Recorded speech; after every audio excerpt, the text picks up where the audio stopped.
কয়েকদিনে টানা বৃষ্টিতে পাহাড় ধসের ঝুঁকি বেড়েছে বান্দরবানে। জেলা শহর ছাড়াও বিভিন্ন উপজেলার কয়েক হাজার মানুষ পাহাড়ের ঢালে বসবাস করছে। ঝুঁকি নিয়ে বসবাসরত এসব লোকজনকে প্রশাসনের পক্ষ থেকে নিরাপদ আশ্রয়ে সরে যেতে বলা হলেও এলাকা ছেড়ে যেতে চাইছে না কেউই। বান্দরবানে চলতি মৌসুমের ভারী বৃষ্টিপাত শুরু হয় গত বৃহস্পতিবার রাত থেকে। অবিরাম বৃষ্টিতে মাটি নরম হয়ে ছোট ছোট ধসের ঘটনা ঘটতে শুরু করে শনিবার রাতে। অর্ধেক থেকে ওই সামনে পর্যন্ত আর কি বড় বড় ফাঁক হয়ে গেছে।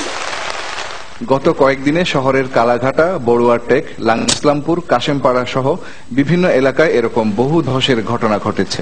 কিন্তু ঝুঁকিপূর্ণভাবে বসবাসকারী লোকজন নিজেদের বাড়িঘর ছেড়ে অন্য কোথাও যেতে রাজি নয়।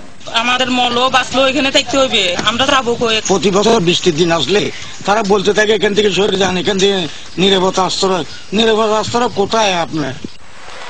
খবর পেয়ে এসব এলাকা পরিদর্শনে গিয়ে জেলা প্রশাসক জানালেন, বড় কোনো দুর্ঘটনা ঘটার আগেই লোকজনকে নিরাপদে সরিয়ে নেবার সব ধরনের প্রস্তুতি নেওয়া হয়েছে। এ ব্যাপারে মাইকিং হচ্ছে। ক্যাম্পের মতো করে ডিউটিং দিয়ে একচালা বা দোচালা ঘর করে তাদেরকে প্রোভাইড করার জন্য একটা কমিটি আমি করে ফেলেছি। তবে নিরাপদে সরে যাবার এই আহ্বানে লোকজন সাড়া দিচ্ছে না বলেও জানালেন তিনি। তারা একেবারে ঘাড়ের উপরে মাটি না পড়লে যেন তারা মরবে না, এরকম একটা মানসিকতা তাদের রয়ে গেছে। নির্বিচারে পাহাড় কাটা ও অপরিকল্পিতভাবে বাড়িঘর নির্মাণের কারণে বান্দরবান শহর ছাড়াও জেলার লামা, আলীকদম ও নাইক্ষ্যংছড়ি উপজেলার কয়েক হাজার মানুষ এরকম পাহাড় ধসের ঝুঁকিতে রয়েছে। বৃষ্টিপাত বাড়ার সাথে সাথে বাড়ছে এই ঝুঁকি। এর আগে 2012 সালের 26শে জুন লামা ও নাইক্ষ্যংছড়ি উপজেলায় পাহাড় ধসে মারা যান 32 জন।